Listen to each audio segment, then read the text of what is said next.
Admiral Krathzon stood on the bridge of his flagship, the Eternal Conquest, and watched the view screen with satisfaction. Another world had fallen to the Valix Imperium. The Thren colonies were now under his control. Their pathetic defenses crushed in less than 3 hours. Their people were being rounded up for processing. Some would become laborers, others would serve in the mines. It did not matter to him which. "Admiral, the tribunal is ready to broadcast," his communications officer announced. Krathzon straightened his uniform. This was his favorite part. The declaration of dominance. The moment when lesser species realized they had no choice but to submit. He had delivered this speech 17 times in his career, and each time felt as glorious as the first. Begin transmission. All frequencies. Make sure every species in this sector receives it. The broadcast went live. Krathzon's image appeared on screens across dozens of worlds. He began to speak, his voice firm and commanding. "Attention. All independent systems. The Valix Imperium has expanded its protective borders to include the Thren colonies. Any species that wishes to remain independent must acknowledge Valix authority and pay the proper tributes. You have 1 cycle to respond. Those who refuse will be considered hostile and dealt with accordingly." It was a simple message. Submit or be conquered. The strong ruled, and the Valix were the strongest. That was the natural order of things. Krathzon smiled as he finished speaking. Another day, another expansion. His superiors would be pleased. Perhaps they would give him another fleet to command. There were still many weak species out there waiting to be absorbed. "Admiral." The censor officer's voice cut through his thoughts. "Sir, we have a contact. Something just appeared directly ahead of the fleet." "What do you mean appeared?" Krathzon demanded. "Did a ship drop out of faster-than-light travel?" "No, sir. It just appeared. Our sensors show nothing, but visual confirms there is a vessel there. Medium size. Unknown configuration." Krathzon stared at the view screen. A ship floated there, sleek and dark. It had not been there a moment ago. Their sensors still showed empty space where the vessel clearly existed. That should not be possible. Valix sensors were the best in the galaxy. They could detect a ship from 3 systems away. "Get me an identification. What species does it belong to?" The sensor officer worked frantically at his console. "Sir, the ship's signature does not match any known species in our database. The design is completely unfamiliar. Hail them. Demand they identify themselves immediately." The communications officer sent out the hail. For a long moment, there was silence. Then a voice responded, calm and unhurried. The universal translator processed it instantly. "This is Captain Min-Jun Park of the Earth vessel Silent Observer." Krathzon searched his memory. Humanity? Earth? He had never heard of either. "Where is your homeworld?" he demanded. "Far enough away that you never found us." Captain Park replied, "We have been watching you, Admiral Krathzon. We have been watching the Valix Imperium for quite some time." A chill ran down Krathzon's spine. This unknown captain knew his name. How long had they been watching? How had they remained undetected? "You dare spy on the Valix Imperium?" Krathzon's voice rose. "You will pay for this insult. Surrender your vessel immediately, or I will destroy it." "We are not here to surrender," Captain Park said. "We are here to deliver a message from Earth Command. Humanity formally recognizes the sovereignty of the Thren people. We demand that the Valix Imperium withdraw from Thren territory immediately and release all prisoners." Krathzon stared at the view screen in disbelief. Then he began to laugh. His officers joined in, the bridge filling with mocking laughter. A single small ship from an unknown species was making demands? This was absurd. "You demand?" Krathzon could barely speak through his laughter. "You are 1 ship. 1. I have 47 warships in this fleet alone. The Valix Imperium controls 300 systems. Who are you to make demands of us? We are the ones who have been watching you commit atrocities for 6 months, Captain Park replied, his tone unchanged. We have recorded everything. Every attack. Every civilian killed. Every world enslaved. And now we are sharing those recordings with the entire galaxy. Krathzon's laughter died. What? His communications officer looked up, his face pale. Sir, they are broadcasting on all frequencies. I cannot stop it. The signal is too strong, and it is encrypted beyond anything I have seen. Everyone in range is receiving it. On the view screen, images began to play. Krathzon saw his own fleet bombarding peaceful colonies.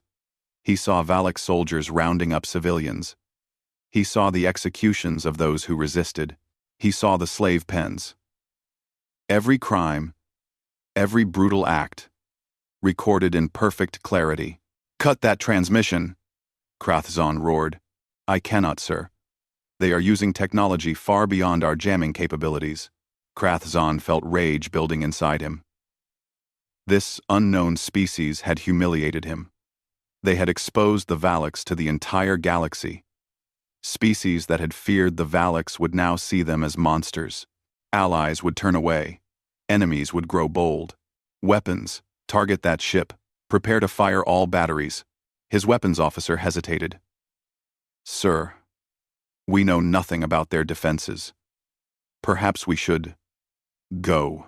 Fire on my command, or I will have you executed for cowardice. The weapons officer quickly obeyed. Weapons locked. It's Sir, Captain Park, Krathzon said, his voice cold. You have made a terrible mistake. You have 10 minutes to surrender your ship and your crew. If you do not, I will reduce your vessel to atoms, and then I will find your homeworld and do the same to it. There was a pause.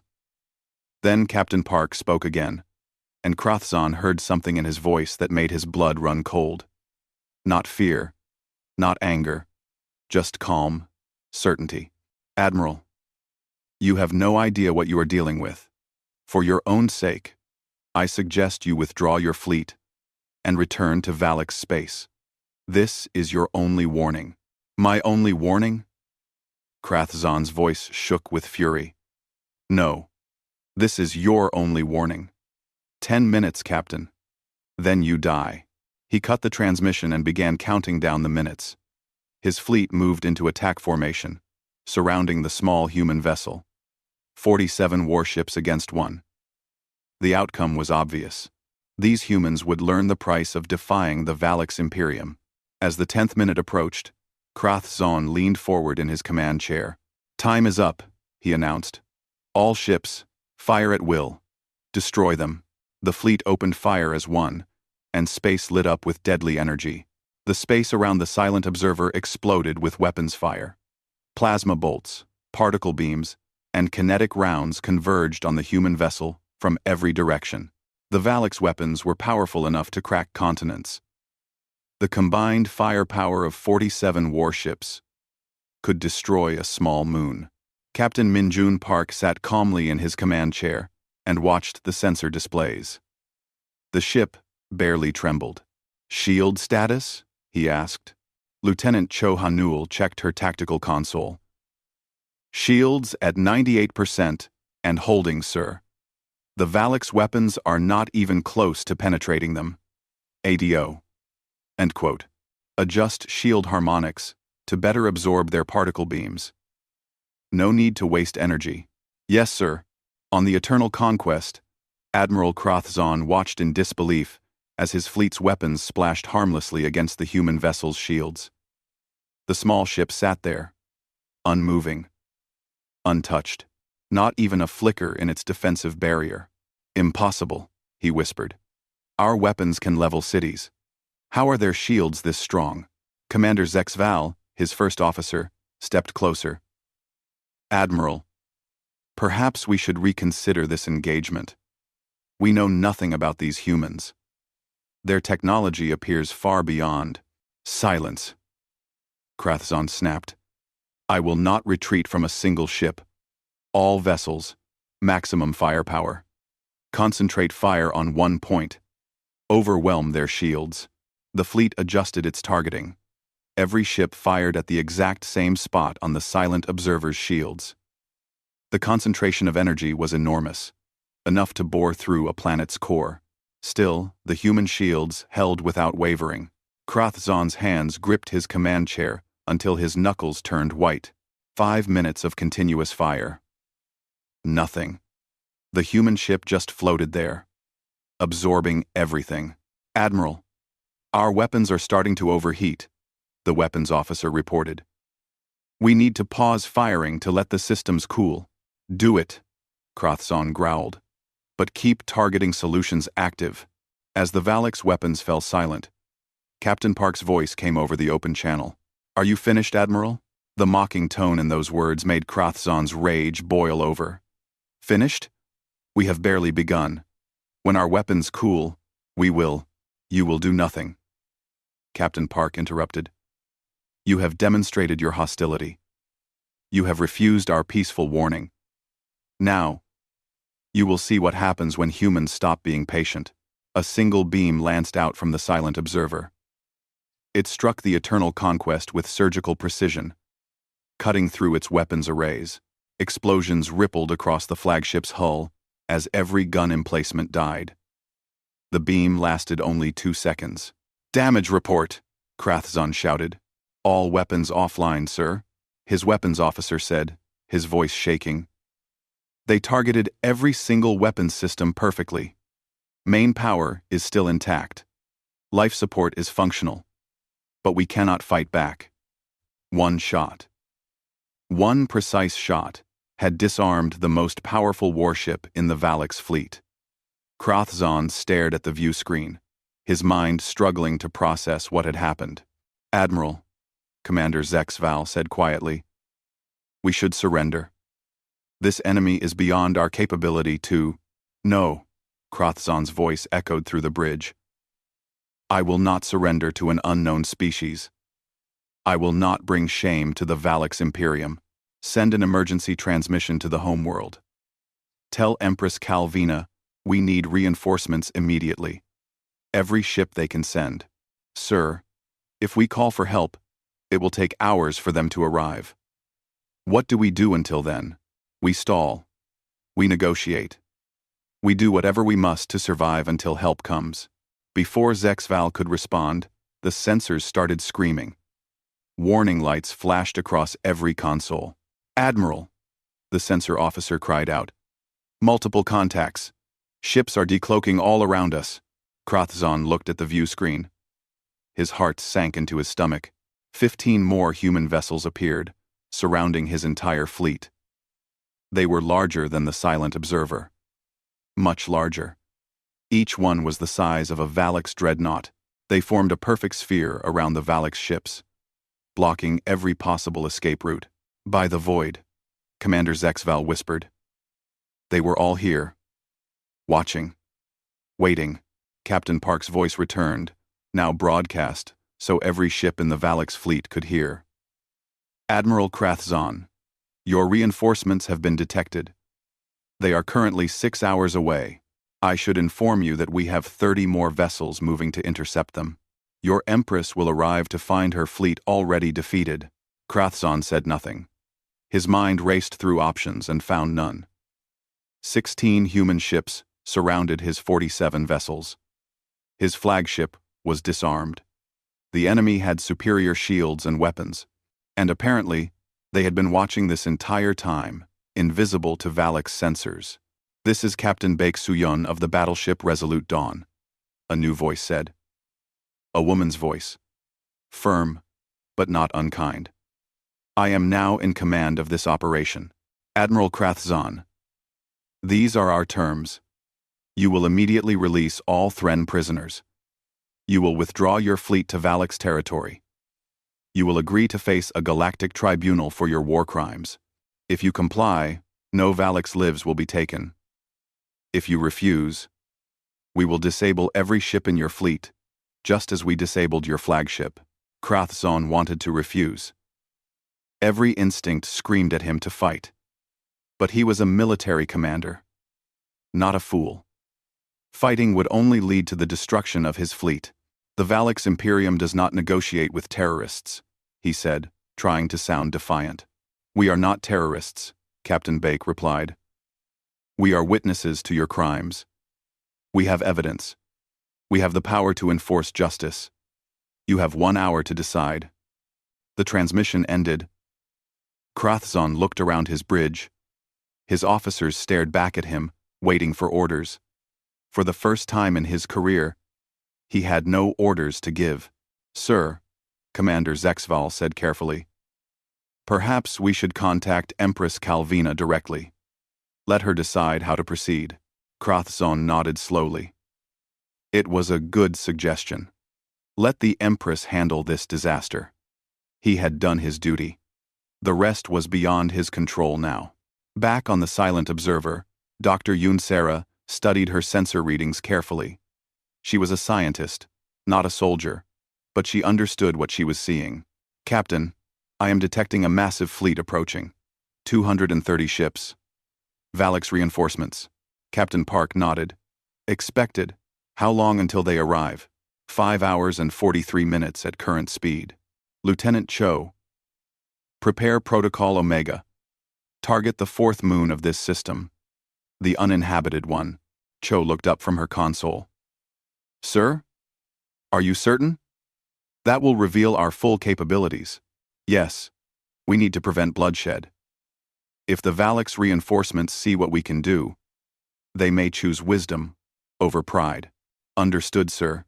Charging main cannon. Target locked. Park opened a channel to Captain Bake. Suyon. We are about to give them a demonstration. Make sure every ship in the galaxy sees this broadcast. Already arranged, Minjun. Proceed when ready. The Silent Observer rotated slightly, pointing its main cannon at the distant moon. The weapon charged, energy building to incredible levels.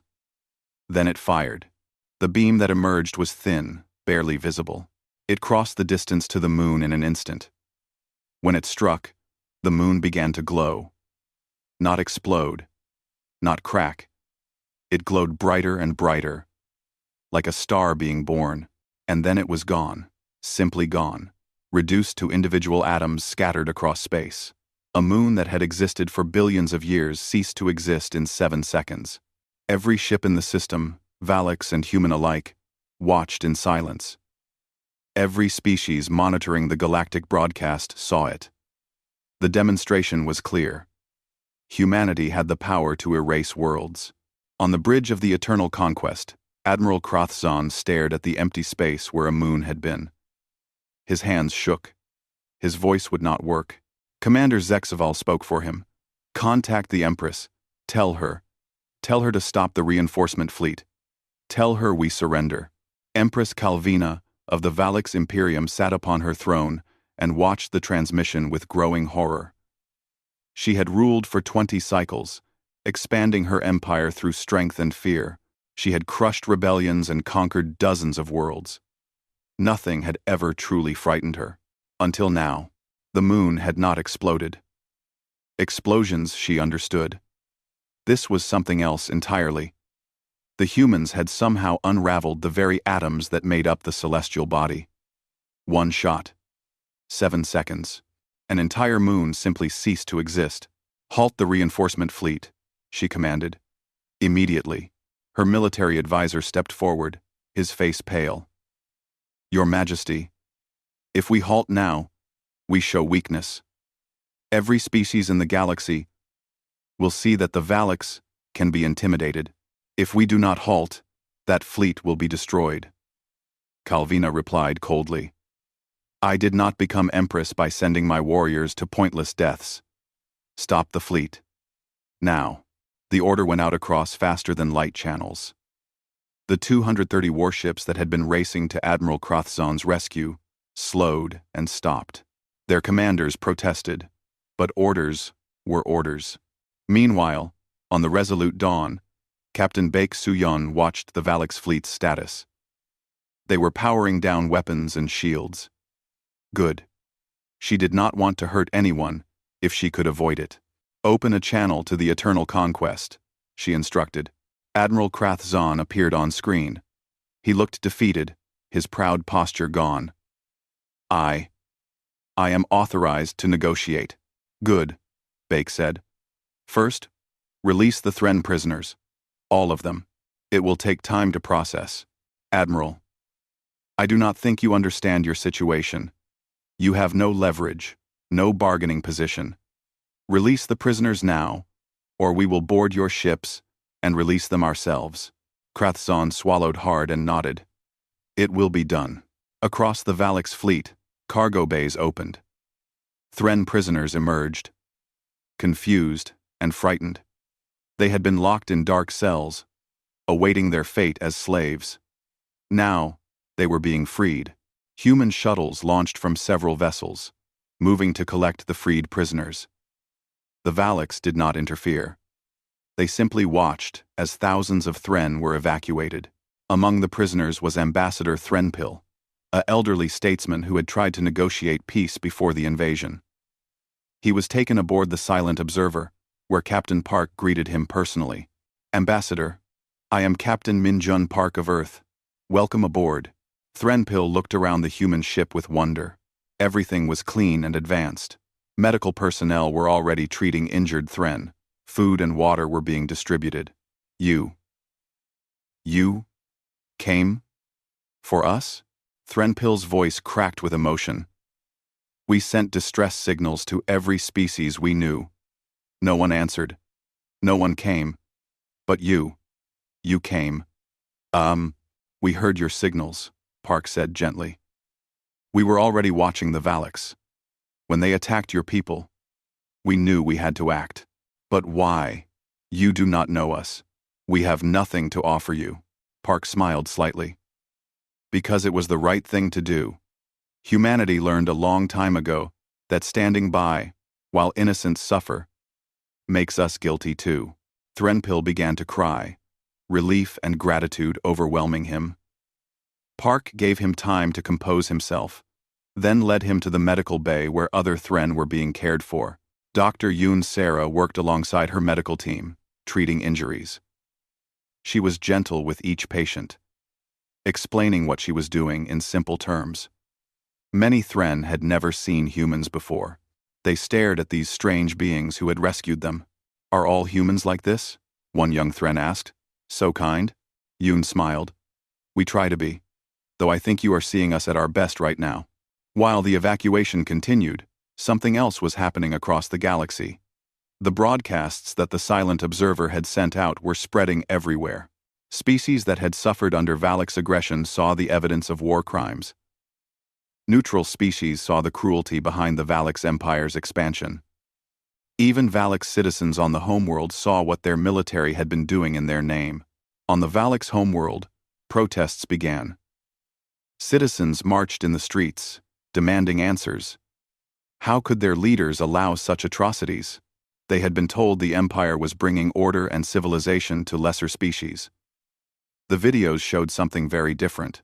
Empress Calvina watched the protests from her palace. Her empire was fracturing. Not from military defeat, but from shame. The humans had not needed to fire a shot at her homeworld. They had weaponized truth instead. Contact the human fleet, she ordered. I will negotiate directly. A communication channel opened. Empress Calvina found herself looking at a human woman in a formal uniform. I am Premier Ko Ji-wan, of Earth Defense Command. You wished to speak, Empress? This situation has gone far enough, Calvina said, trying to maintain her dignity. What are your demands?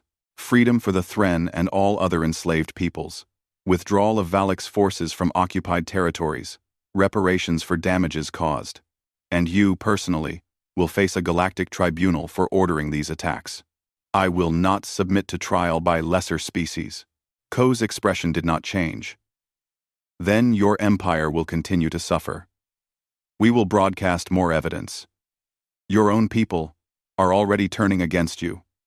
How long before your throne becomes unstable? Calvina's hands clenched. The human was right. Her power came from the loyalty of her people. If they lost faith in her leadership, she would fall. You have put me in an impossible position, she said bitterly. No, Empress. You put yourself there. Every choice you made led to this moment. We are simply holding you accountable. Before Calvina could respond, alarms sounded in her throne room. A new transmission came through. General Zarnak, commander of the Home Fleet, appeared on screen. Empress, I am taking command of this crisis. You have shown weakness in the face of these aliens. I will not. The Valaks will not bow to humans. General, stand down immediately, Calvina commanded. That is an order. You no longer give orders, Calvina. The military council has voted. I am assuming emergency powers. We will show these humans what happens when they threaten the Valaks. The transmission cut off. Calvina stared in shock. A coup. Her own general had just staged a coup. Premier Ko had seen the entire exchange. Empress, it appears your situation has become more complicated. 1. He has the home fleet, Calvina said, her voice hollow. 20 capital ships. He will send them to attack your vessels. And Admiral Krathzon's fleet? Still at the border. Still surrounded by your ships. Ko nodded slowly. Then General Zarnak has just made a critical error. He has divided his forces. Your border fleet cannot fight. Your home fleet is moving into a trap. What do you mean? Did you think we only had 16 ships, Empress? We have been watching your empire for a long time. We know where every Valak's vessel is located. General Zarnak is about to learn that we are very thorough. Back at the border, Admiral Krathzon received the transmission from General Zarnak. The general ordered him to resume hostilities immediately, to fight to the last ship if necessary. Krathzon looked at his bridge crew. They were exhausted, frightened, defeated. He thought about the moon that had been erased from existence. He thought about the futility of fighting an enemy so far beyond them. No, he said quietly. Commander Zexisval looked at him in surprise. Sir, tell the general no. I will not sacrifice my crew for his pride. We are surrendering to the humans. Sir. Perhaps. But it is also survival. In the distance, sensors detected General Zarnak's fleet approaching at maximum speed. 20 Valak's capital ships against 16 human vessels. The general clearly thought his superior numbers would win the day. He was about to learn otherwise. General Zarnak stood on the bridge of his flagship, the Crimson Fang, and felt righteous fury burning in his chest. The Valaks had ruled this region of space for generations. They were the strongest military power in known space. And now, some upstart species dared to challenge them? How long until we reach the border fleet? He demanded. 2 hours at current speed, General, his navigator replied. Increase to maximum velocity. I want to arrive with enough momentum to break through the human formation. Sir, we do not know their capabilities. Perhaps we should approach with caution. Zarnak turned to face his bridge crew. Caution is for the weak. The Empress showed caution. And look where it got her. Humiliated before the entire galaxy. I will restore Valak's honor, even if I must do it through force. His crew nodded, though several looked uncertain. They had all seen the footage of the moon being destroyed. But orders were orders. And Zarnak was now their supreme commander. Across the galaxy, an emergency session of the Galactic Council convened.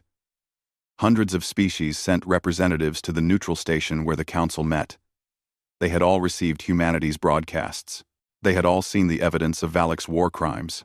Council Representative Morthak called the session to order. He was a member of the Kelth species, known for their fairness and neutrality. We face an unprecedented situation. A previously unknown species has revealed itself, demonstrated superior technology, and intervened in galactic affairs. We must decide how to respond. The council chamber erupted with dozens of voices. Some species praised humanity's intervention. Others feared the newcomers. A few demanded that humans be expelled from the galaxy immediately. Order! Morthok's voice boomed. We will hear from the humans themselves. Earth has sent representatives.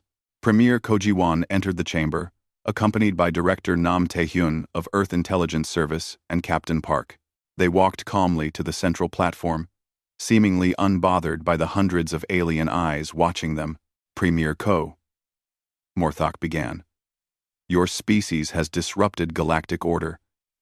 You have revealed technology far beyond what we thought possible. You have intervened in a conflict uninvited. Many here demand answers. How long have you been watching us? Ko stood tall, her expression neutral. 17 years. We discovered faster than light travel and immediately began reconnaissance. We wanted to understand the galaxy before revealing ourselves. The chamber exploded with noise again. 17 years? Humans had been watching them for 17 years without being detected? That is impossible, shouted a delegate from the Torvac Confederation. Our sensors would have detected any cloaked vessels. Director Nam stepped forward. Your sensors detected nothing, because our cloaking technology works on principles you have not yet discovered. We have observed every major species. We have learned your languages, studied your cultures, and monitored your conflicts. That is espionage, another delegate accused. An act of war. No, Ko replied calmly. It was prudence. We are a single-planet species entering a vast galaxy. We saw the Valaks conquering weaker civilizations. We saw the Torvac Confederation raid colony ships. We saw the Kelmar Dominion enslave entire populations. Should we have announced ourselves immediately and become another victim? Morthok raised his hand for silence. You paint a dark picture of galactic civilization. I paint an accurate picture, Ko said. We watched for 17 years. In that time, we saw 43 unprovoked invasions. We saw 12 genocides. We saw hundreds of war crimes committed with no consequences. The strong prey on the weak, and no one stops them. And so you decided to become the strongest? Morthok asked. We decided to become strong enough to protect ourselves and others. When the Valaks attacked the Thren, we had to choose. Stand by and watch innocents suffer, or intervene. We chose to intervene. A Valaks delegate stood, his face contorted with anger. You had no right. The Thren are in Valaks territory. Their fate is ours to decide. Captain Park spoke for the first time, his voice cutting through the noise. The Thren are not property.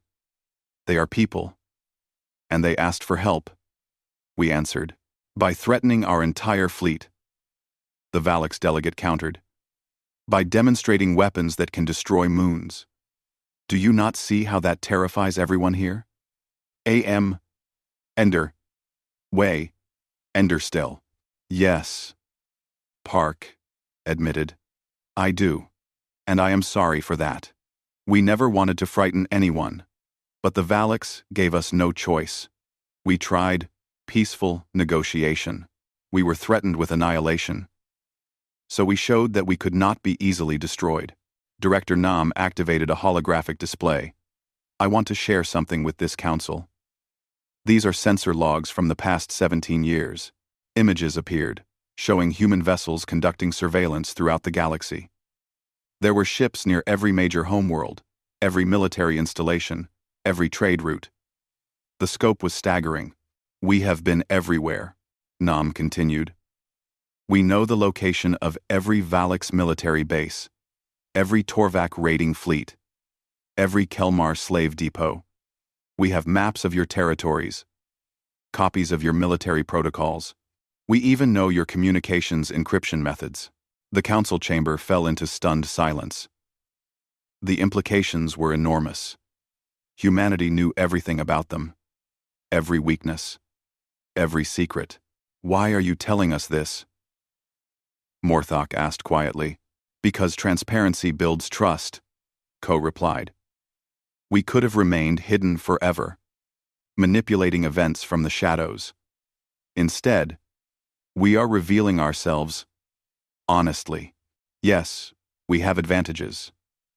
Yes, we have been watching you. But we are not your enemies. We simply refuse to be victims. And the Valaks? Morthok pressed. What are your intentions toward them? That depends on General Zarnak, Ko said.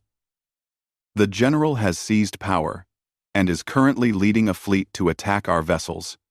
If he engages, we will defend ourselves. But we will not kill anyone, if we can avoid it. How merciful, the Valix delegate said sarcastically. You will only defeat our fleet, humiliate our military, and destroy our empire's reputation. Your empire's reputation destroyed itself, Captain Park replied. We simply made sure everyone could see the truth. Before the debate could continue, alarms sounded throughout the station. Morthok received an urgent communication. General Zarnak's fleet has engaged the human vessels at the border, he announced. The battle has begun. Every delegate turned to watch the live feed being broadcast from the conflict zone. What they saw would change galactic politics forever.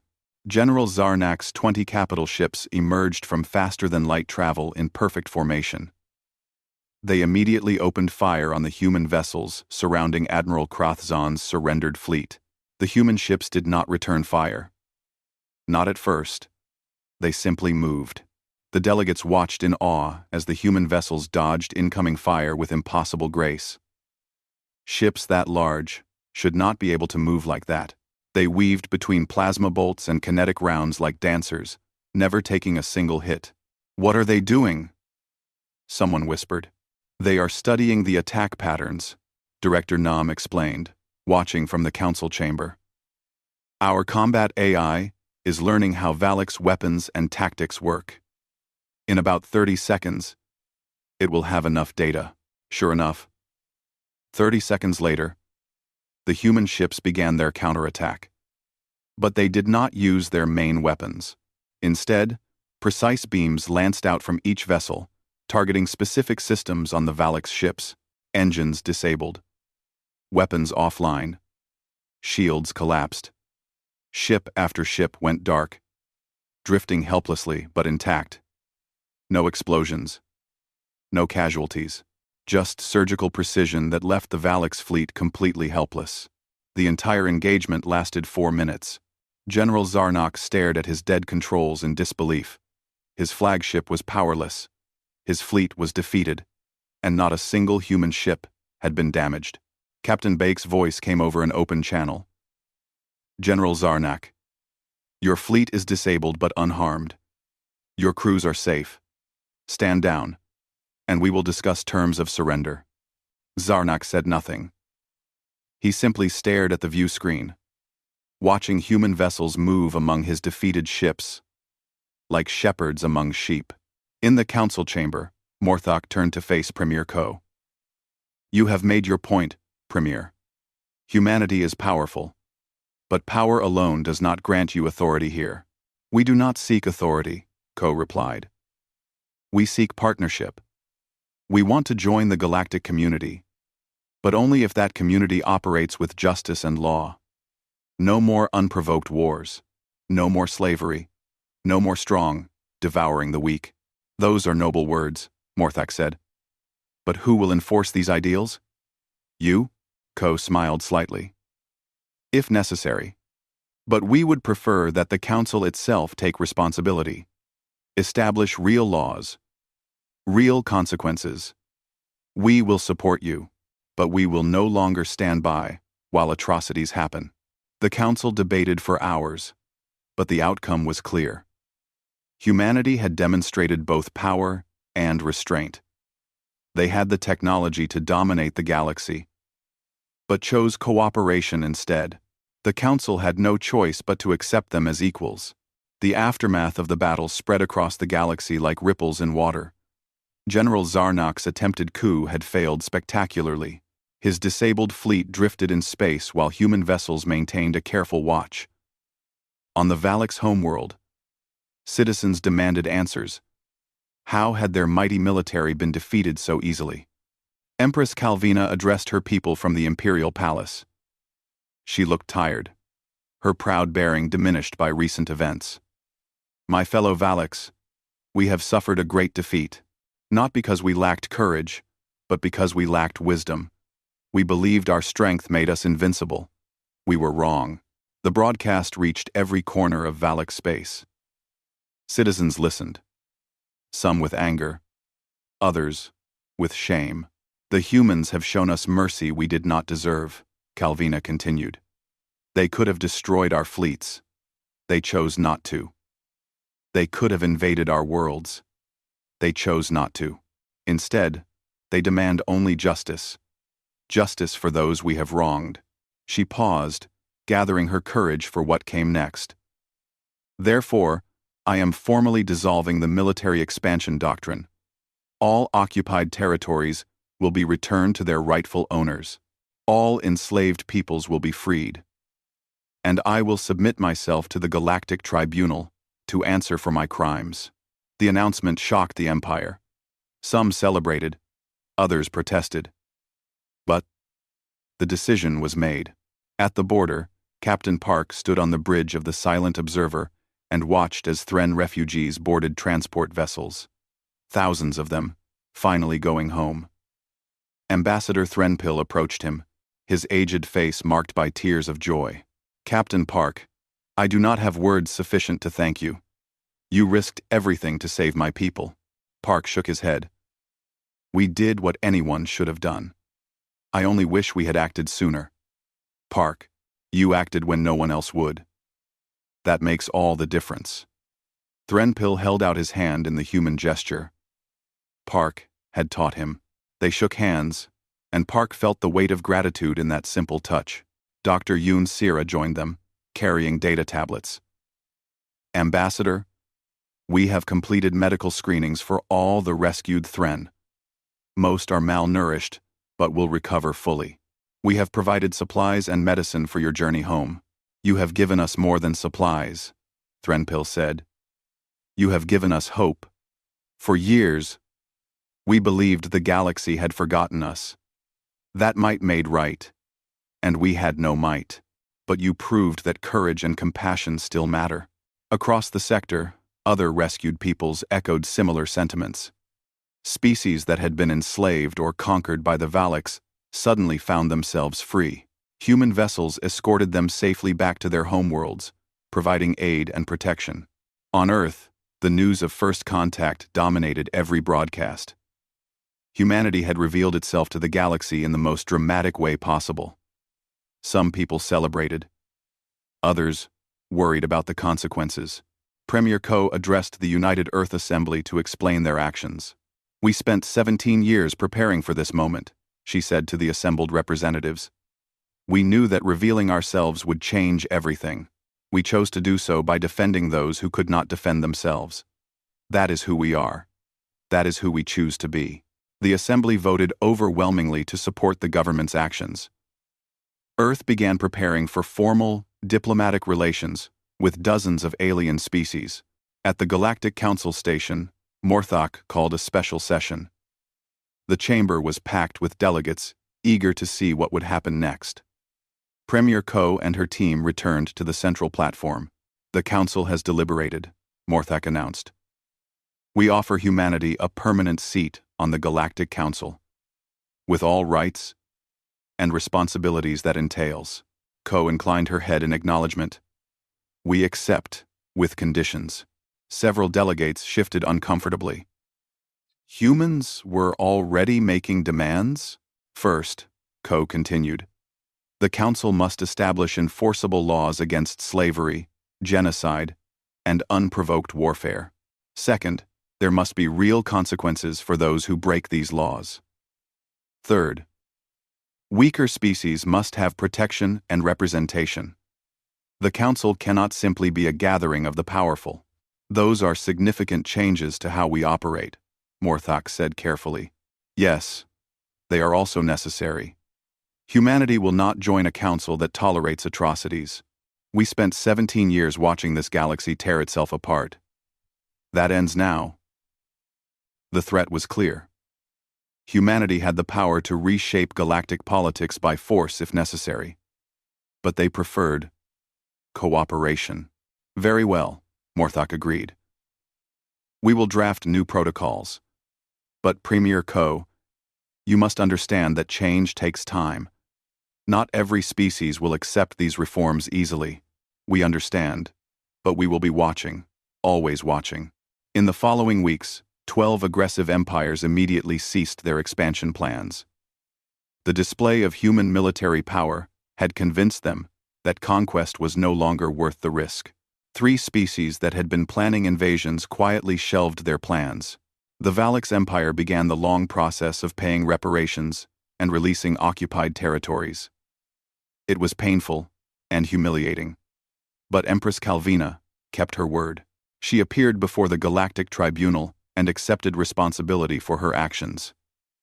The tribunal sentenced her to house arrest and removed her from power. It was merciful compared to what she deserved, but it sent a clear message. General Zarnak faced harsher judgment. His attempted coup and reckless attack had endangered thousands of lives.